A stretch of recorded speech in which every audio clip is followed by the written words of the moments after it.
আৰু ষ্টুডেণ্টছ কিছুদিন আগতে মই এটা ভিডিঅ' বনাইছিলোঁ য'ত কোৱা হৈছিল যে এপ্ৰিল মাহতে HS 2025 ৰিজাল্ট দিব। সেই কথাষাৰ মই কোৱা নাছিলোঁ, আমাৰ মুখ্যমন্ত্ৰী ডাঙৰীয়াই কৈছিলে যে এপ্ৰিল মাহতে ৰিজাল্ট দিয়া হ'ব। তো এই বিষয়ক এটা আৰ্টিকেলো প্ৰকাশ পাইছিল পেপাৰত। ডক্টৰ হিমন্ত বিশ্ব শৰ্মাৰ পহিলা বহাগৰ দিনা নলবাৰীত বাহাজানী মণ্ডল বিজেপিৰ কাৰ্যালয় উদ্বোধন কৰি সংবাদ মাধ্যমৰ আগত মুখ্যমন্ত্ৰীয়ে এই ঘোষণা কৰে। মন কৰিবলগীয়া 26 এপ্ৰিলৰ পৰা 30 এপ্ৰিলৰ ভিতৰত অসম ৰাজ্যিক বিদ্যালয় শিক্ষা পৰিষদে উচ্চতৰ মাধ্যমিক কলা বিজ্ঞান আৰু বাণিজ্য এই তিনিটা শাখাৰ ফলাফল ঘোষণা কৰিব। তো এই খবৰটো পাই সকলো ছাত্ৰ ছাত্ৰীয়ে ভাবি আছিলে যে এপ্ৰিল মাহৰ ভিতৰতে ৰিজাল্টটো দিব, 26 পৰা 30 এপ্ৰিলৰ ভিতৰত। তো লেটেষ্ট আপডেটটো হৈছে যে ইতিমধ্যে হয়তো যোৱাকালিৰ ভিডিঅ' সেইটো, যেতিয়া সাংবাদিকে সুধিলে যে HS 2025 ৰিজাল্ট কেতিয়া দিব, তেওঁ উত্তৰত কি ক'লে সেইখিনি শুনা।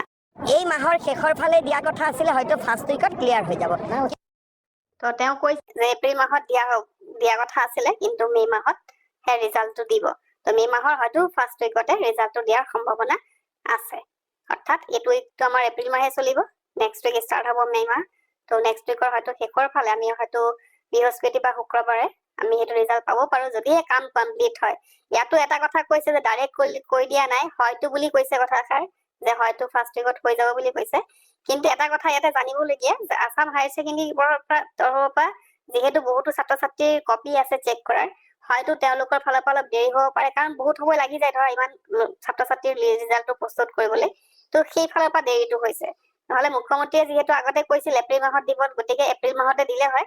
কিন্তু আসাম হায়াৰ ছেকেণ্ডেৰী কিছুমান কাম এতিয়াও বাকী আছে, আৰু সেইবিলাক যদি কমপ্লিট হৈ যায় তোমালোকে নেক্সট উইকত ৰিজাল্টটো পাই যাবা। আৰু যদিহে কমপ্লিট নহয় আৰু হয়তো এসপ্তাহ পিছুৱাব পাৰে, কিন্তু বেছি নিপিছুৱাই, যিহেতু ইলেকশ্যনো আহি আছে, গতিকে ইমান পিছুৱাই নিদিয়ে, অতি সোনকালে কৰি তোমালোকক ৰিজাল্টটো দিয়া হ'ব। তো এইখিনি আছিল লেটেষ্ট আপডেট। আজি যিহেতু 25 তাৰিখ, গতিকে আৰু 5 দিন মান আছে এইটো মাহৰ।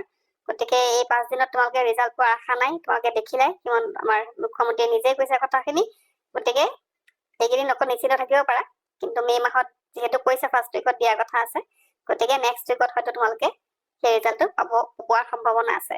তো সেইখিনি কেতিয়া হ'ব বা কেতিয়া কি হ'ব সেইটো পিছত আমি জনাম, যেতিয়া আমি কনফাৰ্ম নিউজ পাম।